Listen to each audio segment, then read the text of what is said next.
roads diverged in a wood, and I took the one less traveled by. And that has made all the difference. ഈ വരികൾ famous ആയ ഒരു poem the road not taken by Robert ഫ്രോസ്റ്റിൻ്റെയാണ്.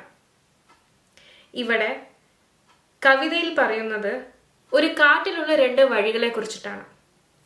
ഒരു പാത ഒരുപാട് ആൾക്കാർ സഞ്ചരിച്ചതും എല്ലാവരും സഞ്ചരിക്കാൻ ആഗ്രഹിക്കുന്നതും പലവരും സക്സസ്ഫുള്ളി എത്തിപ്പെട്ട ഒരു പാതയും, മറ്റൊന്ന് അധികം ആരും സഞ്ചരിക്കാത്ത, അതിലൊരു പക്ഷെ പോയാൽ തന്നെ എന്താവുമെന്നറിയാത്ത ക്യൂരിയോസിറ്റി നിറഞ്ഞ ഒരു പാതയുമാണ്. ഇവിടെ കവി തെരഞ്ഞെടുക്കുന്നത് 2ാമത്തെ പാത. ഇതേപോലെ നമ്മുടെ ജീവിതത്തിൽ പല ഘട്ടങ്ങളിലും ഇമ്പോർട്ടൻറ്റ് ഡിസിഷൻസ് എടുക്കേണ്ട അവസ്ഥകൾ വരും. പല ഡിസിഷൻസും ഒന്നോ അതിൽ കൂടുതൽ ചോയ്സസിൽ നിന്നും ആവാം നമുക്ക് എടുക്കേണ്ടി വരിക. ചിലത് ശരിയാവാം, ചിലത് തെറ്റുമാവാം.